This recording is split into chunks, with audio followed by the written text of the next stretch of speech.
Vamos ler João capítulo 3, a partir do versículo 25, e vamos entender esta expressão que na realidade o versículo diz: convém que ele cresça e eu diminua. Vamos dizer todos juntos? Convém que ele cresça e eu diminua.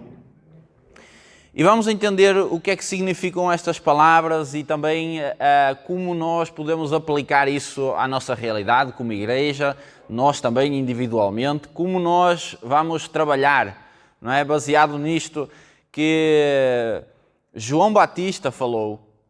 E vamos todos juntos ler então o texto que está em João capítulo 3, o versículo 25. Diz assim: ora, entre os discípulos de João, refere-se a João Batista, e um judeu, suscitou-se uma contenda com respeito à purificação. E foram ter com João e lhe disseram: Mestre, aquele que estava contigo além do Jordão, está-se a referir a Jesus, do qual tens dado testemunho, está batizando e todos lhe saem ao encontro. Respondeu João: o homem não pode receber coisa alguma se do céu não lhe for dada. Vós mesmos sois testemunhas de que vos disse: eu não sou o Cristo, mas fui enviado como seu precursor. O que tem a noiva é o noivo. O amigo do noivo que está presente e o ouve, muito se regozija por causa da voz do noivo, pois esta alegria já se cumpriu em mim. Convém que ele cresça e eu diminua. Amém? Até aqui, depois leiam o restante em casa também, porque vai sempre adicionar alguma coisa àquilo que nós vamos falar. E é muito interessante nós entendermos a razão destas palavras. O que é que levou João Batista a dizer: olha, convém que ele cresça e eu diminua? João Batista tinha discípulos que chegaram perto dele e disseram: Mestre, olha, está a acontecer isto do outro lado do Jordão. Jesus, de quem tu dás testemunho, está também a batizar. Então foi gerada ali uma discussão entre um judeu e os discípulos de João Batista. E João Batista diz: olha, eu não testifico de mim próprio, eu estou a testificar dele, que é o Cristo, que é o Messias, que é o cumprimento da promessa. Então aqueles homens estavam a olhar para João Batista como sendo a pessoa central. Inclusive eles estavam a dizer, e estavam mecanicamente, quase que podemos dizer, a confirmar que João Batista era um testemunho de Jesus. Mas eles chegaram à beira do João Batista e disseram: Mestre. Então João Batista tem novamente que reforçar e que lhes dizer: olha, não sou eu o Cristo, eu não testifico de mim próprio. Então que ele cresça e eu diminua, ou seja, vocês olhem para ele e eu vou diminuir, eu vou sair de cena, porque ele é o centro. O centro não sou eu. Vocês estão a olhar para mim, ou seja, eu tenho dimensão demais para vocês. O Mestre está do outro lado a fazer aquilo para o qual ele foi chamado e enviado. Então, quando falamos de que ele cresça e eu diminua, na verdade, estas palavras de João Batista, elas querem significar uma transição de atenção, ou seja, desfoquem de mim e foquem nele. Não tem a ver comigo, tem a ver com aquele que eu estou a dar testemunho. E nós vemos aqui esta transição. Eu diminuo e Cristo passa a ser o centro. Eu crucifico a minha carne, eu crucifico as minhas vontades e Jesus passa a ser o centro, ou seja, eu cada vez menos perco a minha influência, o meu destaque, e Cristo é que sobressai no meio de toda a circunstância. Na nossa vida, nós temos que fazer como João Batista. Vai chegar um momento em que nós precisamos de diminuir para que Cristo possa emergir, possa ser testificado através de nós. E aí sim nós precisamos de diminuir, nós precisamos de cancelar as nossas ideias, as nossas vontades, os nossos prazeres, para que Cristo possa ser testemunhado através de mim e de si, através da Igreja de Jesus Cristo. Então eu quero trazer esta ideia de transição, de eu diminuir para que Ele cresça. De nós podermos dizer, dentro de nós próprios, a nós próprios, eu tenho que diminuir para que o destaque do Espírito Santo possa surgir em mim. Tem que haver um cancelamento, tem que haver uma anulação. Muitas vezes nós estamos a focar em pessoas, nós estamos a focar no pastor, nós estamos a focar na liderança, nós estamos a focar no irmão, na irmã que falou, que disse. E não estamos a fazer aquilo que João Batista fez, que foi tirar o destaque dele e dizer, olha, é Cristo que é preciso crescer, é Ele que tem que crescer, vocês, que são meus discípulos, não vai terminar comigo, é para Ele que eu estou a orientar, é para lá que vocês têm que olhar, é para Ele que precisa de crescer e eu preciso diminuir, vocês têm que mudar, vocês têm que transitar. E João Batista era um precursor, ou seja, antes de Jesus cumprir o seu ministério, houve alguém que foi anunciar e foi dizer que Jesus estava a chegar. E nós temos uma promessa, irmãos, a igreja tem uma promessa de Jesus e Ele deu essas promessas aos discípulos e nós carregamos essa promessa hoje. Que Jesus vai voltar. E nós, igreja, às vezes estamos tão intensos no nosso serviço, no nosso mecanismo, que muitas vezes o destaque não é para Jesus, é para nós e para aquilo que nós fazemos. Mas nós sabemos que há um pré-anúncio, há uma profecia que se vai cumprir. E que nós sabemos que há profecias que indicam que os dias do fim estão próximos, que o dia do Senhor está a se avizinhar. Então, a igreja precisa de diminuir. E Cristo precisa de ser o centro da igreja, precisa de crescer, precisa de ser evidenciado. E adivinhe como Cristo vai ser evidenciado através da igreja? Através do fluxo do seu Espírito dentro de cada um de nós. Então é não só uma mensagem individual para mim, mas ela é assim também uma mensagem coletiva. E João Batista, curiosamente, ele pregava uma mensagem de arrependimento, que é mudança de mentalidade. Eu pensava de uma forma e eu transito para a forma que Cristo quer. Passarmos a ter a mente de Cristo.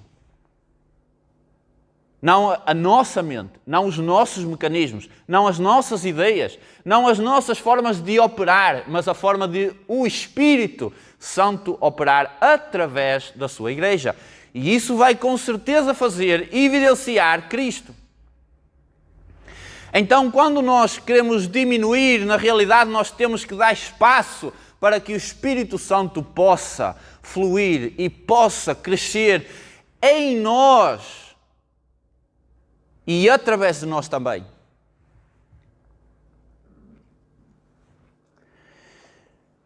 Então, João Batista ele era o precursor do surgimento do Messias. Ele vinha anunciando.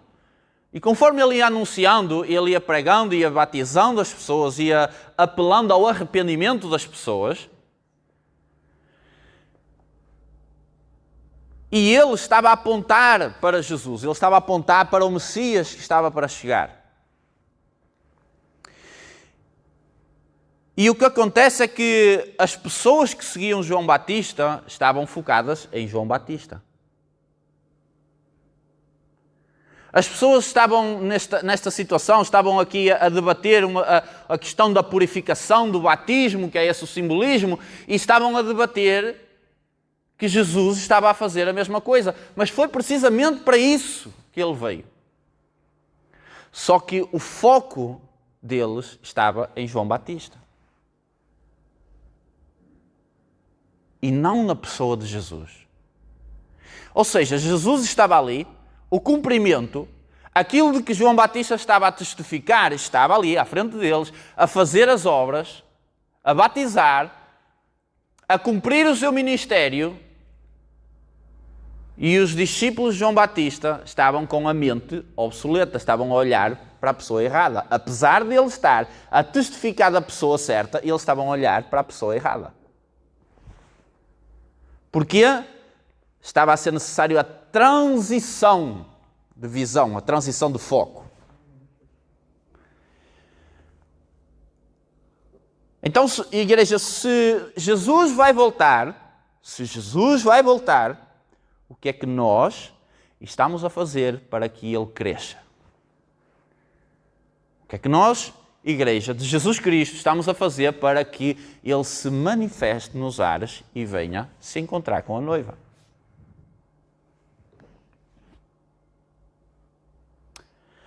Estamos focados nos João Batistas? Estamos focados nas pessoas que nós achamos que aquelas pessoas é que são as pessoas de Deus, aquelas pessoas é que são as pessoas de destaque, que nós estamos a focar nelas. E hoje é um dia que nós precisamos dizer que nós diminuamos para que ele seja evidenciado, para que ele tenha o destaque. Não aquilo que nós estamos a ver, mas de quem nós testificamos. De quem nós testificamos. Então, igreja, o que nós estamos a fazer para que ele cresça, para que ele se manifeste, para que Cristo possa voltar buscar a sua igreja?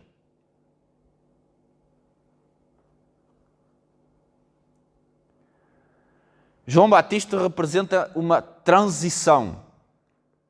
E eu agora quero ler um outro texto, de Lucas 5, o versículo 36 ao 39. João Batista representa a transição do vinho velho para o vinho novo. Lucas, capítulo 5, versículo 36 ao 39. João Batista representa uma transição do vinho velho para o vinho novo. A sua mensagem era uma mensagem de arrependimento, que é uma mudança de mentalidade. Então, essa mudança de mentalidade vai exigir um vinho novo. E diz assim a palavra de Deus: também lhes disse uma parábola: ninguém tira um pedaço de veste nova e a põe em veste velha, pois rasgará a nova e o remendo da nova não se ajustará à velha. E ninguém põe vinho novo em odres velhos, pois o vinho novo romperá os odres. Entornar-se-á o vinho e os odres se estragarão. Pelo contrário, vinho novo deve ser posto em odres novos e ambos se conservam. E ninguém, tendo bebido o vinho velho, prefere o novo, porque diz: o velho é excelente. Eu queria que nós prestássemos muita atenção a isto aqui, porque o vinho novo, ele não pode ser deitado em odres velhos. O vinho novo é a unção, é a mensagem, é o Espírito de Deus. E o Espírito de Deus não é um espírito de velhas coisas, é um espírito de novidade de vida. Então, aquilo que nós idealizamos, que montamos e esquematizamos na nossa mente da volta de Jesus, quando passar à prática, à realidade dos factos que vão surgir, existe algo novo que vai ser derramado sobre a igreja, que vai vir ao encontro da igreja. Então há um vinho novo que vai ser derramado na terra, há um vinho novo que vai ser derramado na igreja. Mas há, porém, a questão do odre que vai receber esse vinho novo. E aqui entra o arrependimento, entra a parte em que nós precisamos mudar a nossa mentalidade e entender que há algo novo para acontecer na igreja.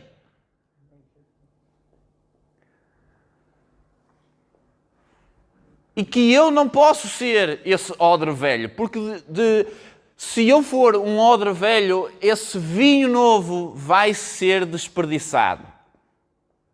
Eu preciso me tornar um odre novo.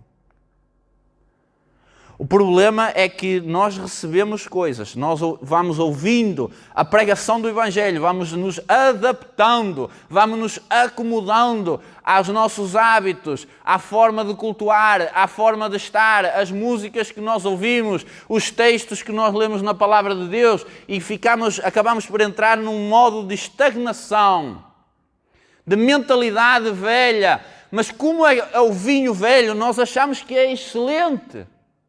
E quando nos é presenteado o novo, nós não temos um odre, ou seja, nós não temos uma mentalidade, um recipiente preparado para receber aquilo de novo que nos está preparado.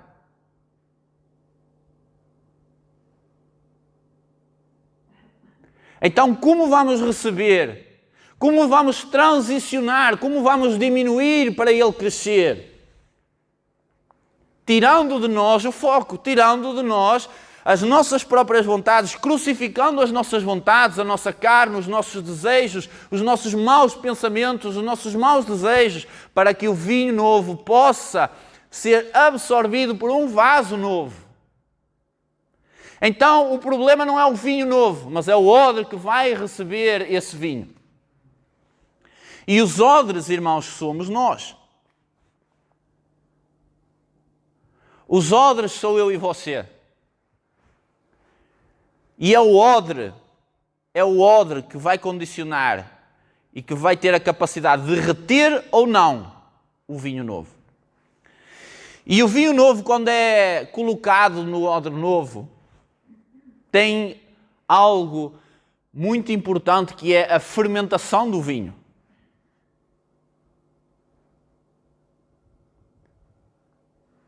E se nós não formos odre novo, nós não vamos ter elasticidade para aguentar a fermentação.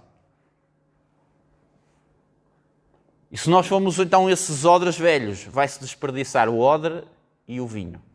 2 desperdícios. Então, irmãos, nós não temos como receber.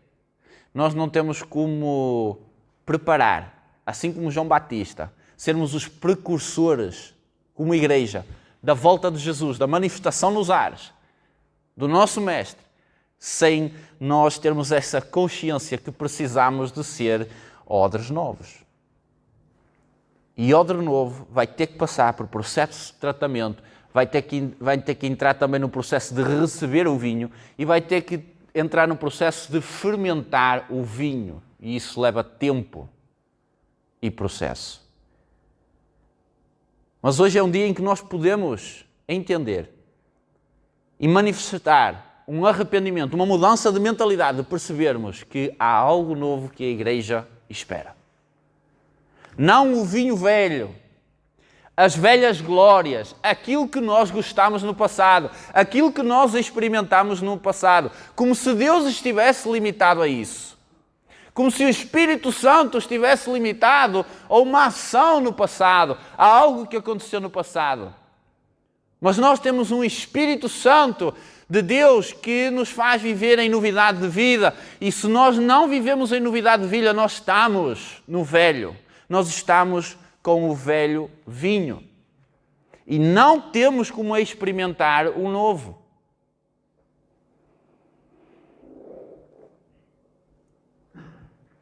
Sem odre novo, irmãos, não há capacidade de suportar a fermentação. Assim como estes discípulos de João Batista, o mestre deles estava a testificar de Jesus, estava a testificar daquilo que eles estavam a falar, mas eles estavam com o odre velho. Eles estavam com a mente antiga, eles estavam a olhar para o antigo. Eles disseram, o nosso mestre é excelente, então vamos ficar com o excelente. E o que é que acontece?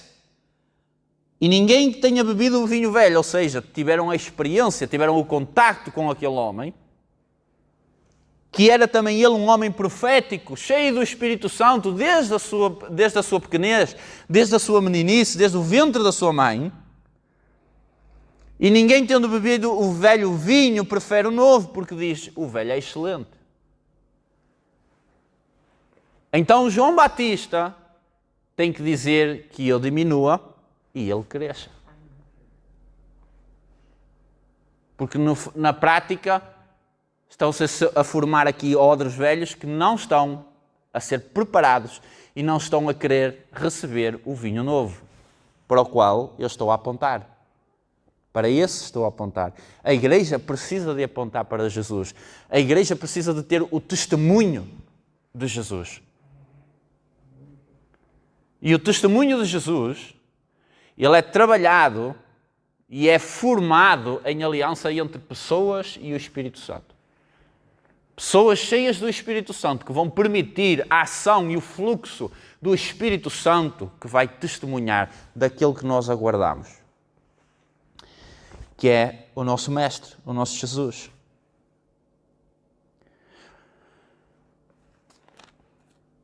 Voltando a João, o versículo 29 diz assim: o que tem a noiva é o noivo. O amigo do noivo que está presente e o ouve muito se alegra, muito se regozija por sua presença. O que tem a noiva é o noivo. O amigo do noivo que está presente e o ouve muito se regozija por causa da voz do noivo, pois esta alegria já se cumpriu em mim. Então, João Batista era amigo do noivo. Ele não era o noivo. Ele era amigo do noivo. Ou seja, ele estava a canalizar, ele estava a trazer uma mensagem, não para focar em pessoas, mas para focar em Cristo. O Filho de Deus, o representante do Pai aqui na terra, Deus entre os homens. Então não tinha a ver com João Batista, mas com quem ele anunciava. Não tem a ver com nós, tem a ver com quem nós anunciamos.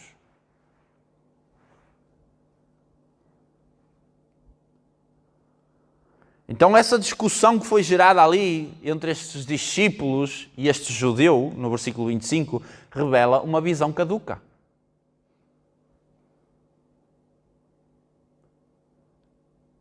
Que muitos de nós estão dessa forma. Não somos odres novos, nós estamos a ser trabalhados para receber o novo de Deus. E quando o novo de Deus vier, porque ele vai vir, o odre velho não vai ter capacidade de digerir, não vai ter capacidade para armazenar. Então, hoje é dia de nós nos tornarmos odre novo. De olharmos para Jesus. De percebermos que há algo novo que vai acontecer. Uma verdade que a palavra fala. A volta de Jesus. Isso vai acontecer. E nós precisamos de diminuir para que Ele cresça, para que Ele se manifeste. E a nossa diminuição vai exteriorizar o poder e a glória do Espírito Santo. E esse é o vinho novo que o Espírito Santo quer trazer sobre as nossas vidas. Amém? Uma renovação, uma restauração, robustecer-nos, preparar-nos para esse momento.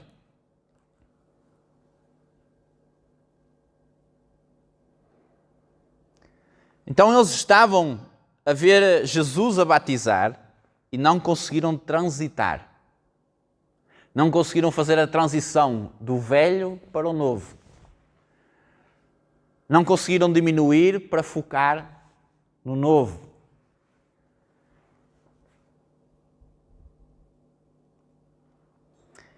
Mesmo que João Batista estivesse a anunciar que ele não era o Cristo, mas ele sim era aquele que anunciava. Aqueles que anunciam não são o Cristo. O Cristo vai se manifestar. Então, os que estão a anunciar, os que estão a pregar, os que estão a fazer a função de João Batista, eu e você, não tem a ver connosco, tem a ver com aquilo que nós anunciamos.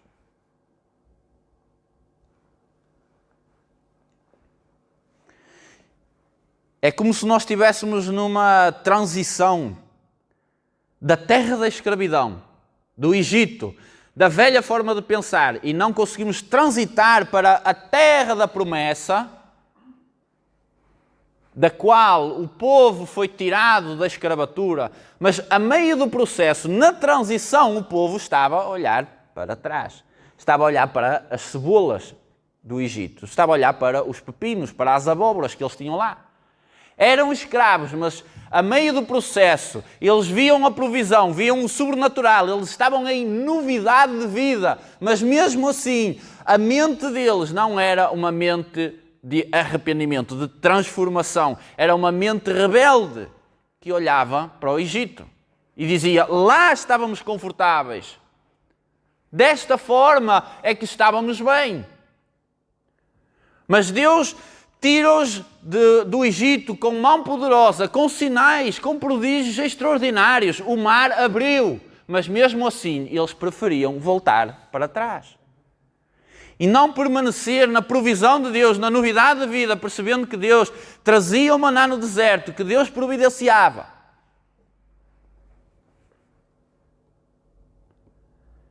Chegar ao ponto que Deus diz: povo rebelde, de dura cerviz, não ouve, não crê, incrédulos. Porque havia uma terra prometida, havia uma promessa, havia um vinho novo, mas os odres não queriam ser transformados, não queriam suportar e passar uma caminhada de fé até se cumprir aquilo que Deus disse que ia cumprir.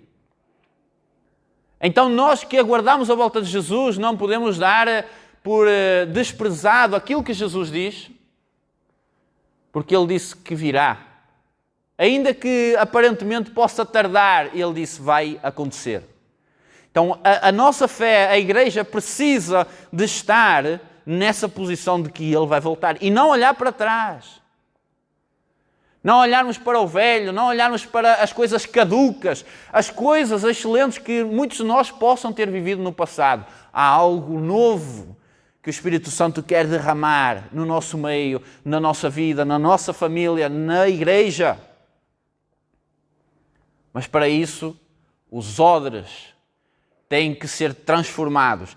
E isso é possível através de uma submissão e de uma humilhação diante de Deus, reconhecendo que o novo só pode ser recebido se eu permitir ser transformado e tratado por Deus para receber aquilo que o Senhor quer derramar sobre a minha vida. Amém, igreja? E muitos de nós queremos ficar nesse estágio do passado. Queremos ser crianças eternamente. Que cada vez que acontece alguma coisa, nós corremos para o pastor, nós corremos para algum líder porque, meu Deus, a casa está a arder. Porque ficamos numa mentalidade que estagnou. Não temos novidade de vida. Ficamos ovelhas bebés. Não percebemos que temos um mestre que pode todas as coisas e que nós temos fé, poder e autoridade para fazer as obras de Jesus aqui na terra. Estes dias eu estava a falar com uma pessoa e a pessoa estava a perguntar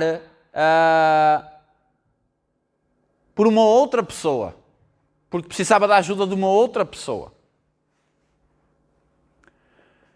E eu perguntei a essa pessoa assim: olha, porquê é que você está à espera da outra pessoa se você pode fazer? Se você tem Bíblia, se você ora, se você é ovelha, porquê é que você não está a produzir? Queremos ser ovelhas só para sermos mantidas, mas não queremos ser ovelhas para produzir mantimento, para produzir lá, para produzir leite, para se multiplicar.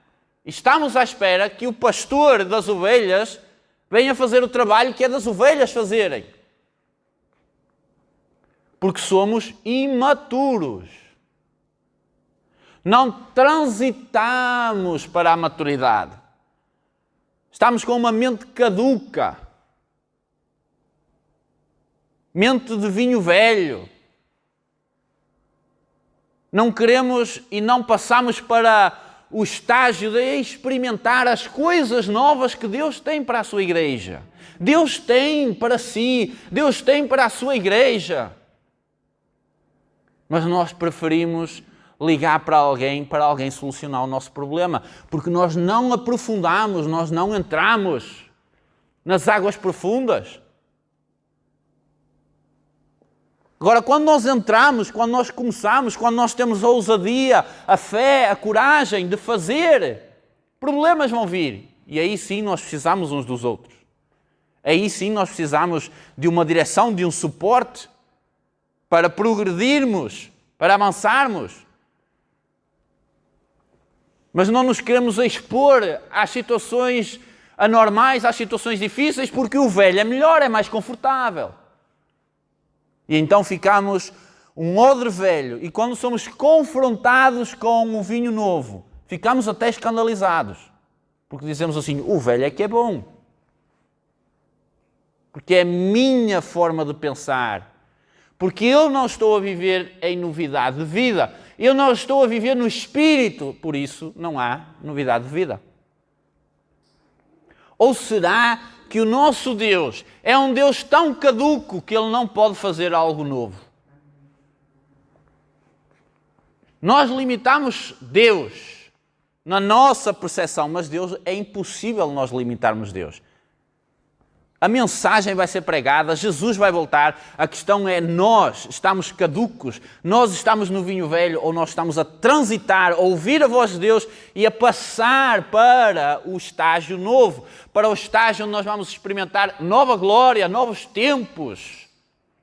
Ainda que o mundo esteja na maior dificuldade, ainda que o mundo diga que não sabe o que vai acontecer, mas nós temos uma promessa e Jesus garante que nós somos mais do que vencedores em Cristo Jesus.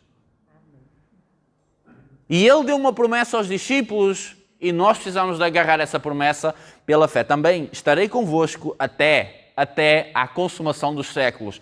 Até à consumação dos séculos, ou seja, ainda vigora essa palavra, ainda é possível estarmos com Deus, estarmos na presença de Deus, vivermos com Deus, porque Ele prometeu aos discípulos e a nós que estamos aqui hoje a viver os últimos dias que Ele estaria conosco. Então é essa fé que nós precisamos de ter, que Cristo está conosco. E nós, quando caminhamos com Cristo, nós andamos em novidade de vida. Não andamos com a mentalidade caduca. Caducou, passou o prazo. E a novidade de vida está aí, disponível para quem quer. Disponível para aqueles que creem na promessa, para aqueles que creem naquilo que Jesus falou e para aqueles que creem e recebem e se relacionam com o Espírito Santo de Deus. O Espírito Santo é novidade de vida.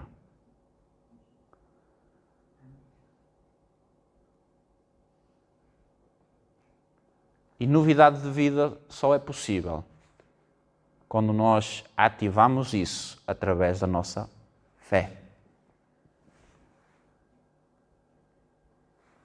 Tenha fé. Creia nas promessas de Jesus. Diminua para que Cristo possa emergir na sua vida, no seu coração. Dê o passo para as águas profundas, para que o Espírito Santo possa concluir a sua obra que Ele prometeu na sua vida, na vida da igreja. E então nós possamos nos arrepender, transitarmos do velho para o novo e então virem tempos de refrigério do alto para nós. Amém?